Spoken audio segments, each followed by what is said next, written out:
This is very interesting, Mr. Chairman. I want you to know we're seeing a resurgence in American manufacturing, and I want to go on the record to make sure that we don't do anything to undermine and hinder or hamper this resurgence in manufacturing. But I'm also quite interested in the geopolitical aspects of this, and I don't know whether or not Dr. Orbain could speak to this, but I certainly want to ask. I think that I grew up on the streets of Chicago. It has been my experience that the success of a bully is that they continue to be a bully until you stop them. Until you stop them from being a bully. And so, and you stand up to a bully. You call a bully out. And so, in my own way, I look at Putin as being a bully. And if we don't do something, either here in terms of the matter before the committee on LNG or whatever, what can you see or tell us, give us an idea of where does he go next? Who's he going to bully next? Do you have any idea about that? And then I'm going to get back to the matter at hand, but I just want to take an opportunity. Because I think that once a guy, if you don't stop a bully, you're going to keep on bullying. That's the nature of a bully until you stand up to him. So is that one of your concerns? Thank you, Mr. Rush. If I understood you correctly, at the beginning of your question, you allowed me not to answer, but you said that you will still ask it. I think I am not sure whether anybody is able to answer your question. All right. Well, let's go back to something maybe somebody can answer. Mr. Shriver, the American Public Gas Association has been working with Dow, Alcoa, Nucor, and other major U.S. manufacturers on the issue of this of LNG exports, and you all have significant concerns about exporting LNG. The industrial energy consumers of America is also very concerned and strongly opposes the bill before the subcommittee.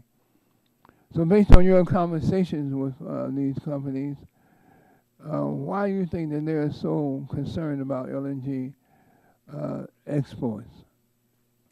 From the perspective of our members, we're concerned about the price impacts, first and foremost. Our members are focused on providing safe and affordable natural gas for their customers. So that's one. We're also concerned about the impact LNG exports going to have on efforts to increase our energy independence. That's number two. And lastly, there's been a number of studies out there, whether there's a net benefit or not. And when our members look at their natural gas customers, half the people they serve on average, don't own stock, and those that do may not necessarily own stock in a natural gas production company or a company that's going to benefit from LNG production. So from that standpoint, they're really seeing no benefit from LNG export. Mr. Nissel, I understand that Dow has commissioned some of your work on LNG export impacts. Yeah, are Dow and other U.S. manufacturers right to be worried about the effect of LNG exports on the price of natural gas in the U.S.? They absolutely do. As I have enumerated in all my studies, the impact of LNG exports is going to be significant. If we leave it unconstrained, we will see prices rising above $8 per million BTU. I've raised this concern many times because I have some serious questions about the quality of the NERA report. As I pointed out in my oral testimony and also in my written testimony, there's a number of flaws where the numbers just don't add up or make sense. And for example, I pointed out that NERA comes to $3.44 per MCF in 2018 in its reference scenario. The problem is that when you look at their output tables and you add it all up, it comes to a number that's lower, which means you wouldn't export. So there's a number of concerns with the NERA. Well, my time is running out. What about the jobs? that are at stake of large volumes of LNG exports, how many jobs are at stake? Well, when we did our analysis and looking at the job impact, we found that there's a five-time impact by manufacturing relative to LNG exports. So that is roughly 180,000 jobs that are created from manufacturing at 5 BCF per day, and a fifth of that with LNG exports. And it's only something that's a concern if LNG prices rise or force prices to rise above $8 per million BTU, which we think will happen. Dr. Montgomery don't agree with you. He disagrees, and why do you think he's wrong about his analysis? Yeah. He ties his reports and his analysis to the EIA reference case, and as I've shown in my slides and in my testimony, the EIA reference case is consistently wrong. If you look back at history, it never hits any of the spot prices. So he ties it to cases, to a reference case that just, that is likely to be wrong going forward.